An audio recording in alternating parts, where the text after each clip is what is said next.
Hi everyone! Char. So ayun guys, it's January 31, the last day of this month. Yes, nakaraos tayo ng itong month na to. Pero, may gagawin tayong kakaiba today. So magpapagupit tayo dahil hindi ko na ma-manage itong aking hair masyado. So, hindi talaga ako sanay mag-hair ng mahaba. And hindi bagay kasi manipis siya. So, ang laki ng mukha ko. So, ayan. So, madaling salibi, magpapagupit tayo. So, ibo-vlog natin to kasi new look na tayo ngayong February, diba? Yes. So, let's G!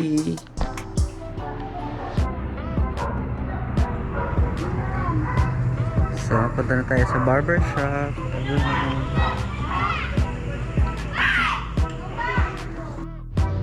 So, ayan guys. Pupunta tayo sa barbero ngayon. Lalakad tayo dito sa subdivision St. Joseph. So, medyo malayo-layo to. So, balikan ko na lang kayo kapag nakarating na ako sa barbershop.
Ay, dami tao.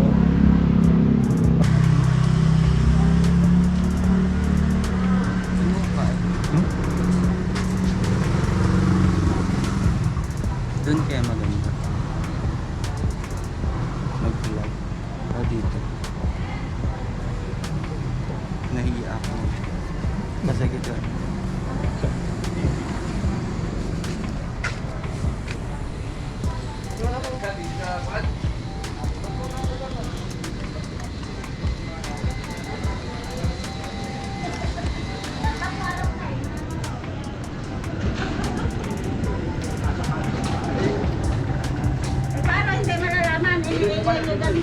Kagabi.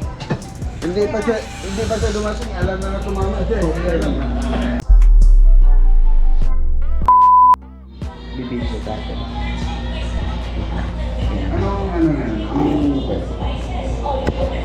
Army ka, kaya ba? Ay, yung supply, gagamitin niya. Ay, gagamitin mo. Ayun yung hindi. Ito na lang.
So ito guys yung final look natin.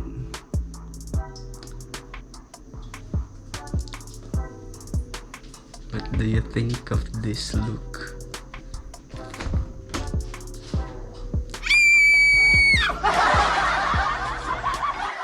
So ngayon nga guys, naligo na tayo at ito na ang final look natin. Wala nang ating napakamahaba, manipis at sagabal na buhok.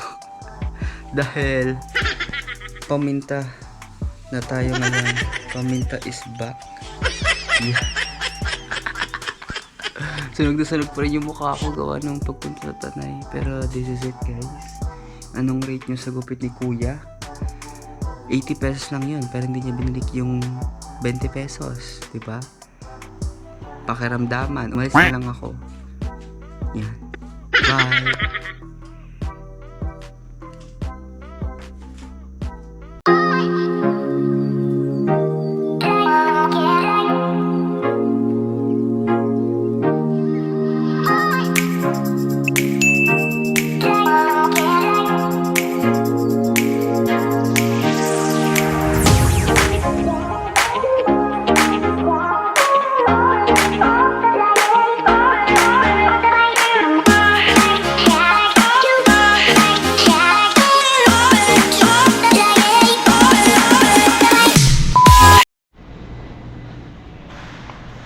What's up people? So ngayon nasa WCC na tayo and may naisip ako, di ba nagpagupit tayo kagabi, so continuation to nung vlog ko kagabi. So guys, titingnan natin yung reaction ng ka-office mate ko kasi alam nila di ba parang pag-girl ako, pahabang hair, ganyan, tapos nagpagupit ako ng ganito. Medyo paminta tayo guys, so let's see kung paano sila mag-react sa itsura ko ngayon. Kasi natin medyo that presentable yung tapos tanggalin ko yung mask para mas maganda.